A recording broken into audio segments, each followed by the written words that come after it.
타교수와 파인만 양자역학 시간입니다.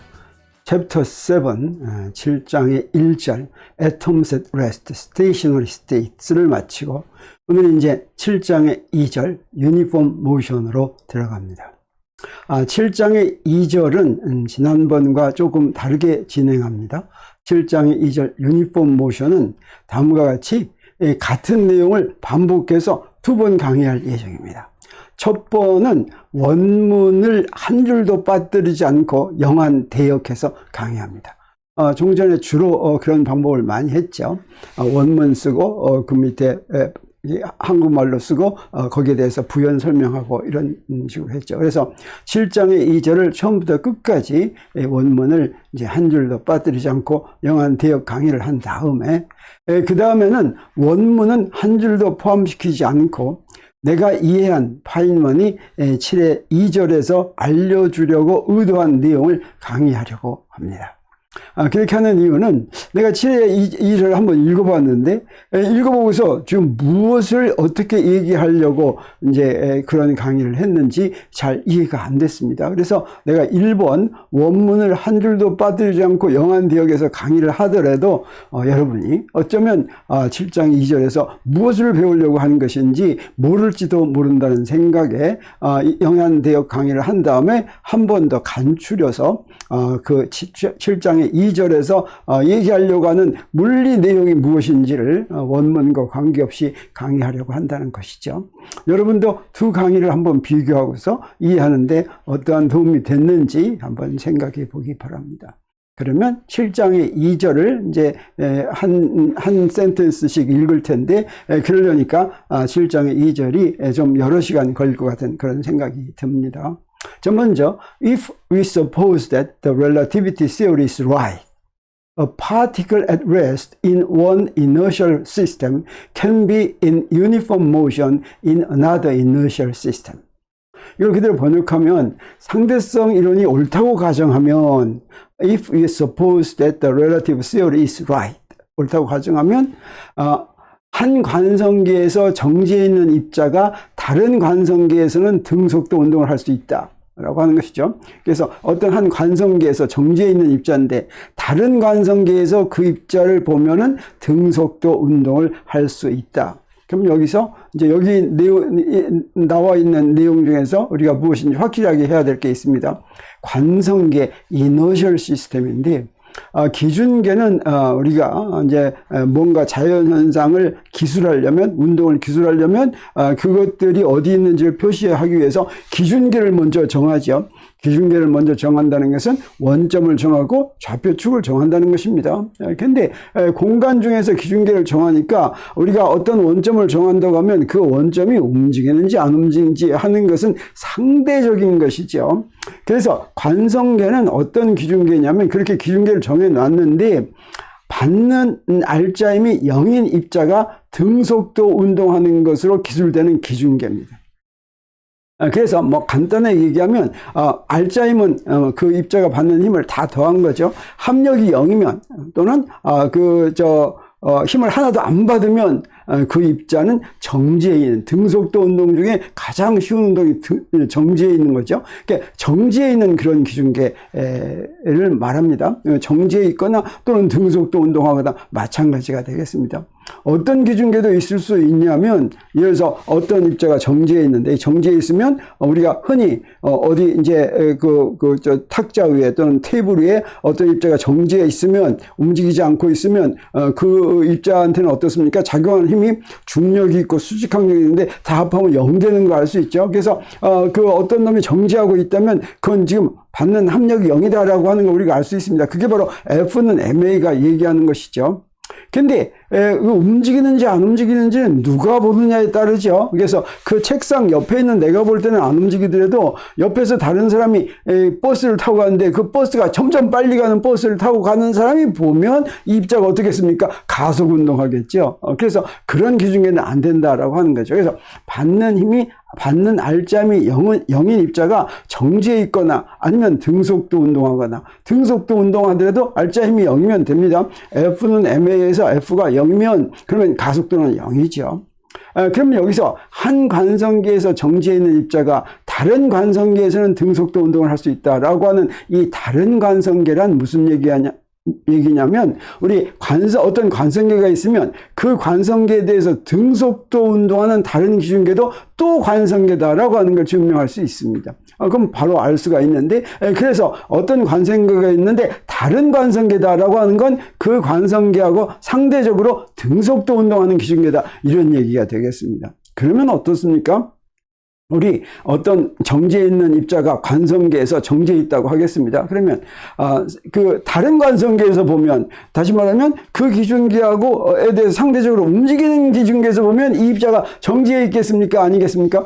우리 움직인다고 하는 것은 누가 보느냐에 따라 다른 거라고 그랬죠. 그래서 다른 기준계에서는 반드시 움직여야 됩니다. 그래서 우리 바로 이 얘기가 어떻게 사실은 얘기할 수가 있냐면, 상대성 이론이 옳은지 아닌지하고는 상관이 없이 한 관성계에 정지하고 있는 입자는 다른 관성계에서는 반드시 등속도 운동을 해야지만 됩니다. 그래서 파인만이 왜 지금 이 첫 번째 구절에서 if we suppose that the relativity theory is right 이라고 얘기했는지 모르겠습니다. 상대성 이론은 그리고 지금까지 알려진 한 상대성 이론처럼 옳은 이론이 없죠. 그래서 오늘날 상대성 이론은 어떤 다른 새로운 이론이 나왔을 때 상대성 이론에 부합하느냐 안 하느냐 이거 가지고 그 이론이 제대로 된 이론이냐 아니냐를 따질 정도로 상대성 이론은 옳습니다. 그래서 if we suppose that the relativity theory is right, 이런 가정을 했다고 하는 건 마치 상대성 이론이 옳지 않을 수도 있는데 옳다고 가정한다면 이런 의미 뉘앙스를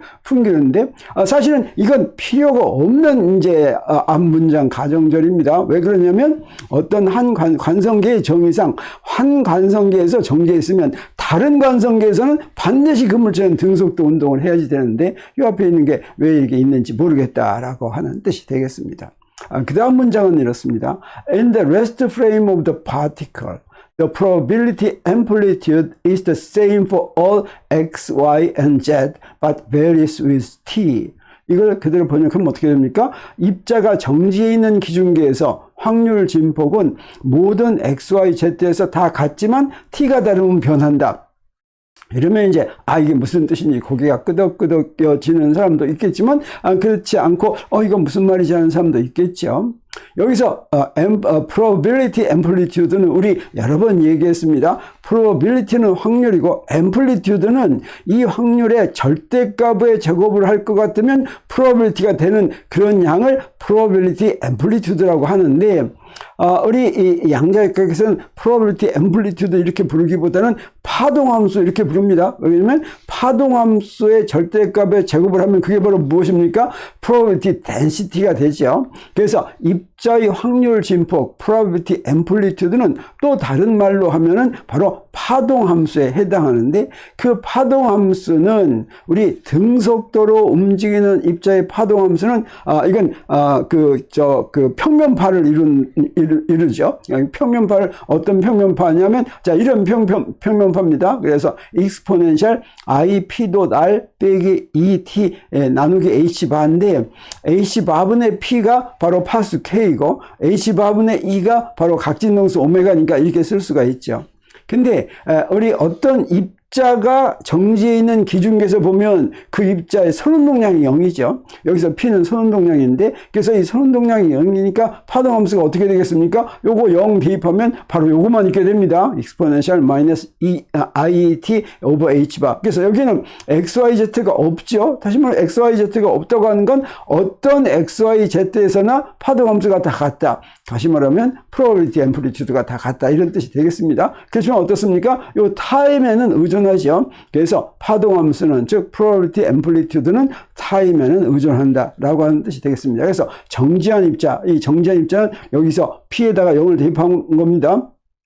그래서 정지한 입자의 확률 진폭은 파동함수는 XYZ에서 다 같지만 T가 다르면 변한다 라고 이제 한 얘기가 무슨 의미인지 이제 알겠죠. 그러면 우리 그 다음을 보겠습니다. The magnitude of the amplitude is the same for all T, but the phase depends on T. 그래서 여기서 앰플리튜드는 probability 앰플리튜드죠. 이 probability 앰플리튜드 확률 진폭의 크기는 모든 t에 대해서 같지만 그러나 확률 진폭의 위상은 t에 의존한다. 그래서 확률 진폭은 크기와 위상으로 나누어서 얘기할 수 있는 것 같습니다. 확률 진폭은 복소수입니다. 컴플렉스 퀀티티입니다. 이 복소수는 크기와 위상을 얘기할 수가 있습니다. 복소수는 우리 일반적으로 A 더하기 BI 이렇게 쓸 수 있죠. A와 B는 실수고 여기 실수 부분과 허수 부분을 갖고 있는 것을 복소수라고 하는데 이 복소수는 어떻게 쓸 수가 있냐면 루트 A제곱 더하기 B제곱으로 뺀 다음에 루트 A제곱 더하기 B제곱분의 A 더하기 B야 이렇게 쓸 수 있겠죠. 근데 이 루트 A제곱 더하기 B제곱이 바로 무엇이냐면 A 더하기 BI의 절대값입니다. 이 절대값 어떻게 구한다 그랬어요? A 더하기 BI의 컴플렉스 콘주게이트 곱하기 A 더하기 BI인데 컴플렉스 콘주게이트는 A 마이너스 BI죠. 그래서 A 마이너스 BI 곱하기 A 플러스 BI 하면 A 제곱 더하기 B 제곱 이렇게 되죠. 그것의 루트가 바로 이 크기가 되겠습니다. 그리고 그래서 저 앞에 있는 루트 A 제곱 더하기 B 제곱이 이게 크기가 되고 크기로 나눈 거분의 A 더하기 BI는 어떻게 쓸 수가 있냐면 항상 익스포넨셜 I 세타로 쓸 수 있는데 이 세타는 바로 이제 코사인 세타가 루트 A 제곱 더하기 B 제곱분의 A 다시 말하면 요 가로 안에 첫 항이 코사인 세타고 두 번째 항이 사인 세타입니다. 그래서 코사인 세타 더하기 I 사인 세타 그러면 익스포넨셜 I 세타가 되는 거죠. 그랬을 때 이 일반적인 복소수는 어떤 복소수나 그 복소수를 이렇게 표시할 수 있는데 이건 어떻게 한 겁니까? 여기 요 크기 부분하고 그래서 크기가 바로 A 더하기 BI의 절대값입니다. 그 다음에 요 부분 요걸 갖다가 위상인자다 이렇게 얘기합니다. 위상이 들어있는 팩터다 이런 뜻이죠. 그래서 위상인자 복소수의 위상인자는 익스포넨셜 I 세타인데 이때 이 세타를 뭐라고 부르냐면 위상이다 페이즈다 이렇게 부르는 것입니다. 그래서 정지한 입자에 대한 파동함수를 보면 확률 진폭을 볼 것 같으면 이렇게 생겼는데 요놈의 크기는 어떻게 되겠습니까? 이 크기는 앞에 아무것도 없으니까 크기는 1이다. 다시 말하면 상수다 이런 거죠. 그래서 크기는 t에도 의존하지 않죠. 그래서 x, y, z뿐 아니라 t에도 의존하지 않지만 t는 어디에 의존하냐면 요 위상의 익스포넨셜 I 세타의 세타에 해당하는 부분 그게 위상이죠. 마이너스 h바분의 2t에 의존한다라고 하는 걸 우리 알 수가 있겠습니다. 그러면 이때 we can get a kind of picture of the behavior of the amplitude if we plot lines of equal phase, say lines of zero phase as a function of x and t.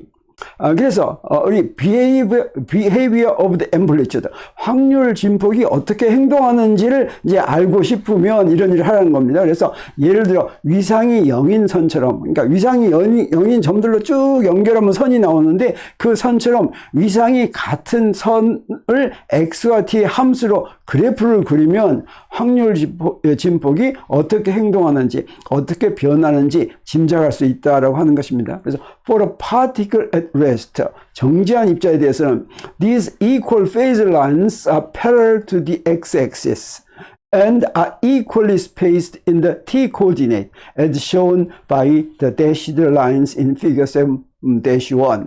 그래서 여기 이렇게 그려놨는데 여기 지금 X'하고 T'는 나중에 볼 거고 여기에 X하고 T가 이렇게 있습니다. 그래서 여기 X축이 있고 여기 시간축이 있는데 여기 X축에 대해서 이렇게 평행으로 그린 점선들 근데 요 지금 간격이 다 똑같이 이렇게 그려졌습니다. 요것들이 바로 우리 정지에 있는 입자의 확률 진폭 파동 함수를 이제 위상이 같은 점들로 그리면 위상이 같은 점은 어떻게 되겠습니까? t가 0일 때 t가 또 얼마만큼 갔을 때 t가 이렇게 반복하면 이 코사인 세타에 세타에 해당하니까 t 값이 반복하면 같은 값이 반복되겠죠. 그래서 그 같은 값이 반복되는 것으로 이렇게 직선을 그리는데 그 같은 값은 x에 이렇게 평행하게 이렇게 그릴 수가 있다고 하는 것이죠. 그래서 여기에 정지한 입자에 대한 그린 위상이 같은 그런 선은 그림 7-1의 점선처럼 여기 점선 그린 것처럼 x축에 평행하고 t 좌표값이 일정한 간격으로 되어 있다고 하는 걸 알 수 있다고 하는 거죠. 그런데 여기서 in a different frame X 프라임, Y 프라임, Z 프라임, T 프라임. 여기 다른 기준계를 하나 만들었습니다. 그래서 다른 기준계의 축 이름을 X 프라임, Y 프라임, Z 프라임, T 프라임 이랬어요. That is 어떤 기준계냐면 that is moving with respect to the particle in say the X direction. The X prime and T prime coordinates of any particular point in space are related to X and T by the Lorentz transformation. 그래서 여기 입자의 입장에서 볼 때 이 뜻입니다. 그 입장에서 볼 때 예를 들어서 X축 방향으로 움직이는 다른 기준계가 있다면 그 기준계의 X 프라임, Y 프라임, Z 프라임, T 프라임이라고 한다면 공간의 어떤 점이든지 그 X 프라임, Y 프라임, Z 프라임, T 프라임의 좌표 Y 프라임하고 Z 프라임은 Y하고 Z하고 같은데 X 프라임하고 T 프라임은 X하고 T 사이에 무엇으로 연결이 되냐면 로렌츠 트랜스포메이션으로 연결된다. 지금 이 책은 로렌츠 트랜스포메이션은 특수상대성 이론에서 나오는 것인데 그 파인만 렉처 노트의 볼륨 1이 역학이죠. 그 역학에서 특수상대성 이론을 지금 배웠습니다. 그래서 그 배웠을 때 한 기준계하고 그 기준계에 대해서 상대적으로 움직이는 기준계의 좌표 사이에는 그래서 X축 방향으로 움직이면 Y하고 Z는 상관이 변하지 않고 X하고 T만 두 개가 변한다. 그 변하는 걸 로렌츠 변환이라고 한다라고 하는 것이죠. 그랬을 때 this transformation can be represented graphically by drawing X prime and T prime axis as shown in figure 7-1. 그러면 이 새로운 기준계의 축 X축, X 프라임 축하고 T 프라임 축은 이것처럼 이렇게 그리면 그러면 로렌츠 변환에서 나오는 걸 다 여기서 얘기할 수 있다라고 하는 뜻이 되겠습니다. 그래서 로렌츠 변환을 그래프로 대표하려면 그림 7의 1에 보인 것처럼 X 프라임 축과 T 프라임 축을 그리면 된다라고 하는 거죠. 자, 여기서 이제 여기 로렌츠 변환이 있어서 그러는데 이 로렌츠 변환과 비슷한 게 무엇이냐면 좌표축 회전입니다. 좌표축 회전 X축하고 Y축이 있으면 그걸 Z축에 대해서 돌리면 X 프라임 축하고 Y 프라임 축이 생기죠. 그래서 같은 방향으로 이렇게 돌아가는데 이건 어떻습니까? X 프라임이 안으로 들어갔고 T 프라임이 또 안으로 들어갔죠. 자, 요거 우리가 이제 상대성 이론에서 배우는 것인데 우리는 상대성 이론 따로 안 했으니까 잠깐 그걸 이제 우리 강의를 하도록 하겠습니다. 그건 Ask Professor 차의 33강에 보면 이 내용이 나와 있습니다. 그래서 우리 3차원 공간이라고 하는 건 그 유클리드 공간을 의미하는데 그 뭐라고 얘기하냐면 사실은 이 공간이 3차원 공간이라고 얘기할 때는 이런 성질을 만족해야 됩니다. 여기에 어떤 점이 있다면 XY, Z로 되어지는 이런 점이 있다면 원점에서부터 그 점까지의 거리는 어떻게 구하냐면 X제곱 더하기 Y제곱 더하기 Z제곱에서 루트 2에서 구하죠. 그래서 그 거리의 제곱은 우리 좌표계 회전을 하면 X 프라임, Y 프라임, Z 프라임이 되는데 그 회전을 하더라도 그 거리는 안 변한다. 사실 어떻습니까? 저 거리는 그대로 있고 X 프라임, Y 프라임, Z 프라임 하면 거기서도 역시 X 프라임 제곱 더하기 Y 프라임 제곱 더하기 Z 프라임 제곱으로 나오겠죠. 자, 이런 성질을 갖는 거를 유클리드 공간이라고 하고 이걸 3차원 공간에서도 두 점 사이의 거리는 좌표계 회전에 대해서 불변이다. 이렇게 얘기합니다. 그래서 이건 유클리드의 3차원 공간의 성질이고 유클리드 공간을 1차원, 2차원, 3차원 이렇게 얘기할 수 있습니다. 그래서 1차원에서는 사실 1차원은 회전 이런 말이 없으니까 X제곱밖에 없죠. 근데 2차원의 경우에는 X제곱 더하기 Y제곱이 좌표계 회전에 대해서 이제 불변일 때 유클리드 2차원 공간이 되겠습니다. 그리고 3차원 공간은 X제곱 더하기 Y제곱 더하기 Z제곱이 좌표계 회전에 대해서 불변일 때 유클리드 3차원 공간이라고 하겠습니다. 그러면 4차원 공간으로 우리 확장할 수 있습니다. 어떻게 확장하면 됩니까? 유클리드 4차원 공간을 정의한다면 어떤 다른 좌표계가 있어가지고 X제곱 더하기 Y제곱 더하기 Z제곱 더하기 에타제곱은 이제 좌표계 회전 에서 안 변하는 그런 좌표계를 그릴 수 있으면 그런 공간을 유클리드 4차원 공간이라고 하는데 그런 유클리드 4차원 공간은 실질적으로 존재하지 않죠. 네 번째 축을 그릴 수가 없습니다. 우리 이런 공간에서 그릴 수 있는 최대 서로 직교하는 축은 3개밖에 없죠. 그래서 여기서는 3차원 공간까지밖에 그릴 수가 없고 유클리드 4차원 공간은 우리 물리적으로는 생각할 수가 없습니다. 그런데 아인슈타인이 특상대성 이론에서 이제 알아낸 것이 바로 뭐냐면 시간이 공간과 똑같은 성질을 가지고 있어서 우리는 시공간 4차원에 살고 있다라고 하는 걸 알았죠.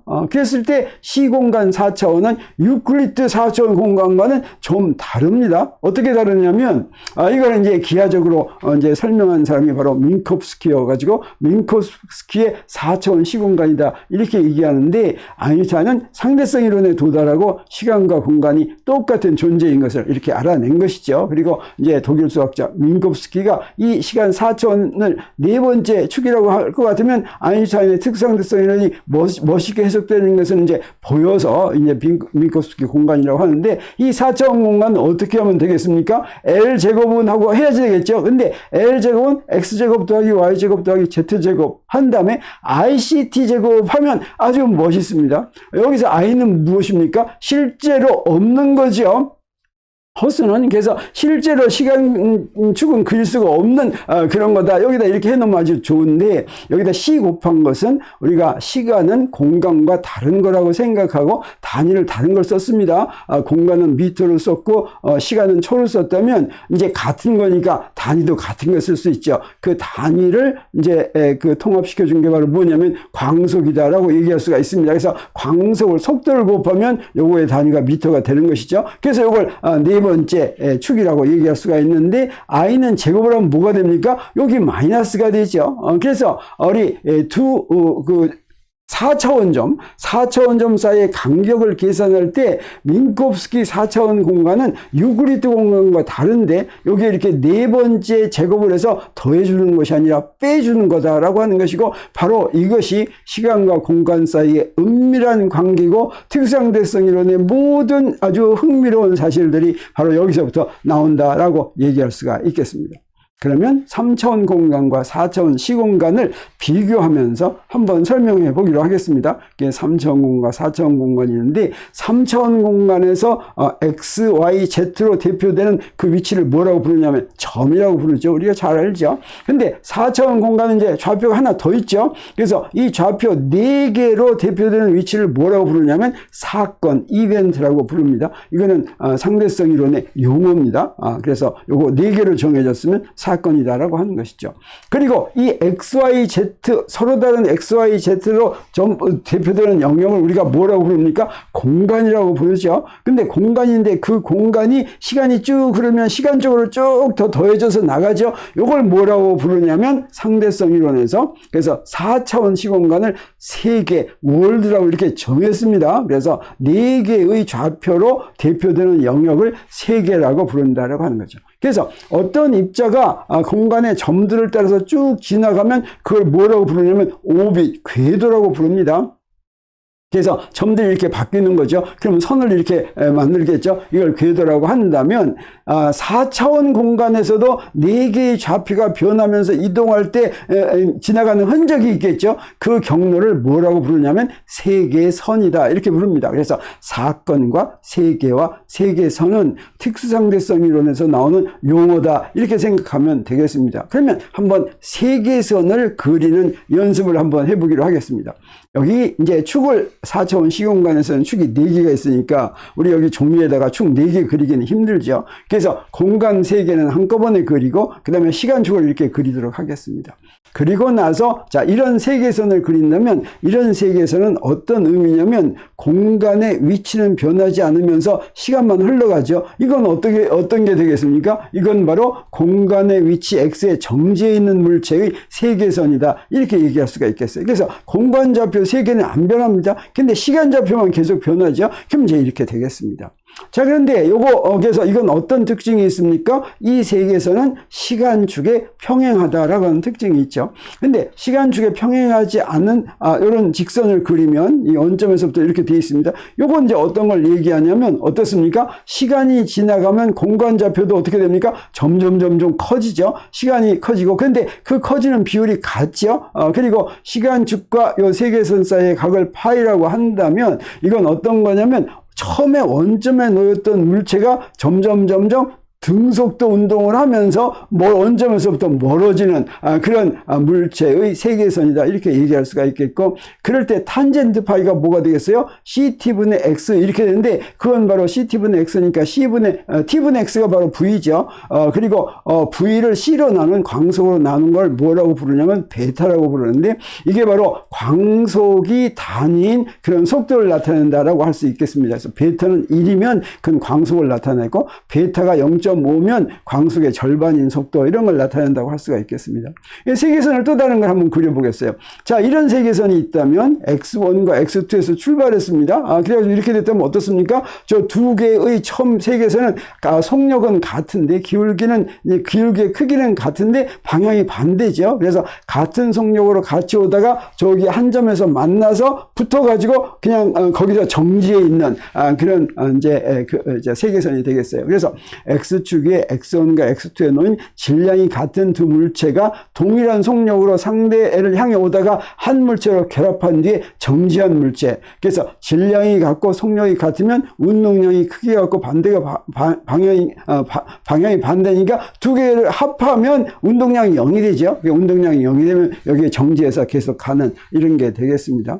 마지막으로 이런 걸 한번 더 보겠습니다. 여기에 이렇게 45도로 그린 이런 세계선이 있다면 이 세계선은 무엇의 세계선이냐면 바로 빛의 세계선이 되겠습니다. 그래서 그리고 우리 이 특상대성에서 빛보다 더 빨리 움직이는 물체는 없다라고 하는 거 우리가 잘 알죠. 그래서 이 세계선을 그릴 때 시간축에서부터 45도보다 더 큰 그런 세계선은 그릴 수가 없다라고 하는 게 되겠고, 탄젠트 파이는 어떻게 되니까 1이 됐으니까 45도니까 빛의 속력이 45도다. 그래서 시간축과 45도인 세계선은 빛의 세계선이다 라고 하는 걸 우리가 알 수가 있겠습니다.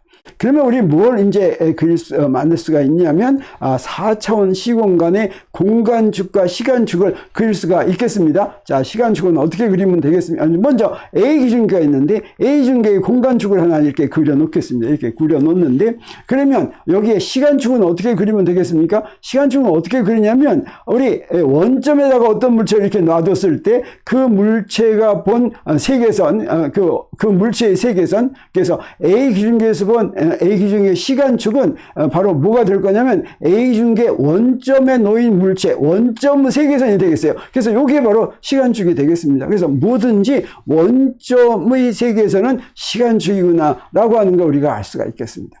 자, 그리고 이제 우리 비기준계, A 기준계에 대해서 등속도 운동하는 비기준계를 하나 생각하겠습니다. 이게 우리 아까 그림 7의 1을 설명하려고 지금 여기까지 온 게 되겠어요. 그림 1에서 어떻게 했었습니까?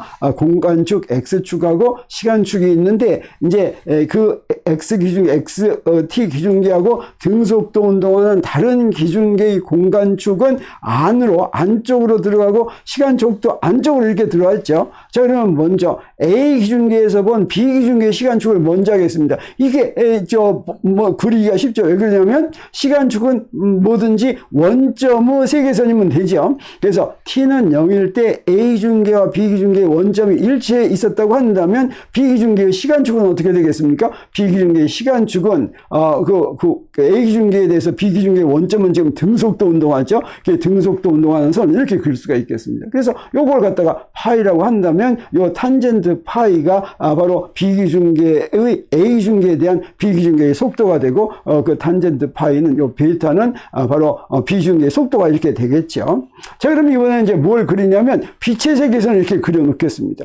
그리고 우리 뭘 압니까? 빛의 속도는 어떻습니까? 어떤 기준계에서든지 다 같다라고 하는 거 알죠? 그래서 빛의 세계에서는 어떤 기준계에서나 다 똑같다라고 하는 거 우리가 알 수가 있겠습니다. 그러면 A 기준계에서 본 B 기준계의 공간축은 어떻게 되겠습니까? 우리 시간축을 오른쪽으로 돌려놨으니까 여기 있는 시간축도 더 오른쪽으로 돌리면 될까라고 한번 생각해 보세요. 그러면 어떻게 되냐면 빛의 세계선이 B 기준계에서는 다르게 됩니다. 그래서 그걸 같게 만드는 유일한 방법은 뭐냐면 빛의 세계선이 일치하도록 그리려면 이렇게 그린다라고 하는 거죠. 이렇게 그리면 A 기준계와 B 기준계의 빛의 세계선이 일치하는데, 자, 이렇게 돼 있을 때는 어떻게 해서 일치하는지 하는 건 그 성분을, X 성분과 시간 성분을 구하는 방법을 우리가 이제 확실하게 알아야 되겠습니다. 그래서 여기 A 기준계가 이렇게 있다면 A 기준계에 여기 P라는 사건이 이렇게 있다고 하겠어요.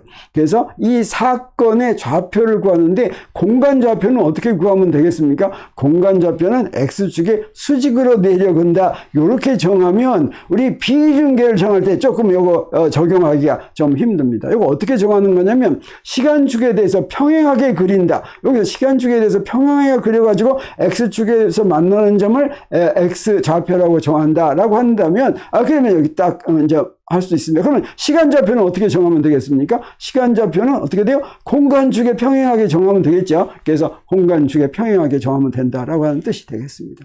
저희는 비기준계에서 보겠습니다. 비기준계에서 똑같은 P점이 있는데 이 P점의 비기준계의 X좌표는 어떻게 구하면 되겠습니까? 이거 어떻게 구할지 헷갈리지 않죠? 아까 원칙 정했죠? 어떻게 합니까?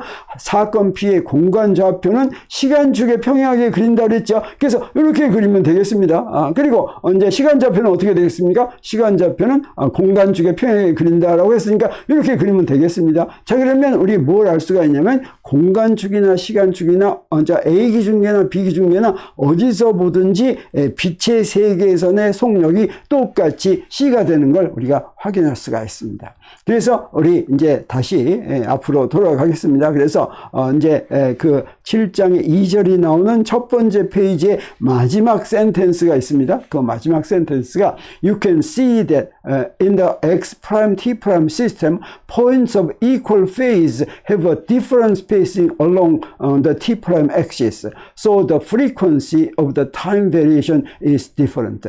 이 말은 무슨 얘기냐면 요거 먼저 번역해 보면 X prime T prime 기준계에서 동일한 위상의 점을 이은 선들 사이의 T 프라임 축 방향 간격이 다른 것을 볼 수 있는데 무엇과 달라요? XT 기준계하고 다른 걸 볼 수 있다는 거죠.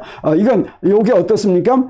지금 위상이 같은 값을 갖는 간격이죠. 근데 위상이 같은 값을 갖는 간격이 이 XT 기준계에서는 요만큼씩이었습니다. 요 간격. 근데 어떻습니까? T 프라임에서는 그 간격이 어떻게 됐어요? 조금 길어졌죠. 그러면 요 간격, 시간에 따라서 변하는 간격이 달라지면 진동수가 어떻게 됩니까? 네, XT 기준계하고 XT 기준계에서 등속도 운동하는 그 X 프라임 T 프라임 기준계에서 그 위상의 간격, 진동수가 달라진다. 시간에 따라 변하는 진동수가 달라진다라고 하는 거 우리가 알 수가 있죠. 그뿐 아닙니다. Also, there is a variations of the phase with X prime. So the probability amplitude must be a function of X prime.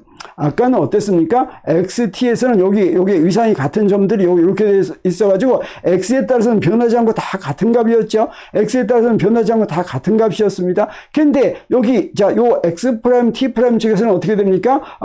또한 X 프라임에 대해서도 위상 변화가 존재하며, 그렇죠. 이게 지금 위상이 같은 점들인데 X 프라임이 달라지면 어떻게 돼요? X 프라임이 달라지면 X 프라임이 달라진다고 하는 건 이렇게 된다는 거죠. 그래서 X 프라임이 다르면 같은 값을 갖는 점들이 달라지죠. 간격이. 그래서 X 프라임에 대해서도 위상 변화가 존재하며, 그래서 확률 진폭은 X 프라임의 함수여야 된다라고 하는 걸 우리 알게 된 겁니다. 그래서 우리 어떤 기준계에 정지한 입자가 있다면 그 입자에 대해서 등속도 운동하는 다른 기준계에서 똑같은 입자를 보면 뭐가 달라집니까? 먼저 그 페이즈가 달라지는 프리퀀시가 달라지고, 또 하나는 확률 진폭도 X 프라임에 의존하는 그런 값을 갖는다라고 하는 걸 우리가 알게 되겠습니다. 그래서 오늘은 여기까지 하겠습니다. 그래서 7의 2절 유니폼 모션 아직 끝나지 못했습니다. 끝나야지 우리가 노란색으로 표시하죠. 우리 몇 번 더 하기로 하겠습니다. 오늘 강의는 여기서 마칩니다.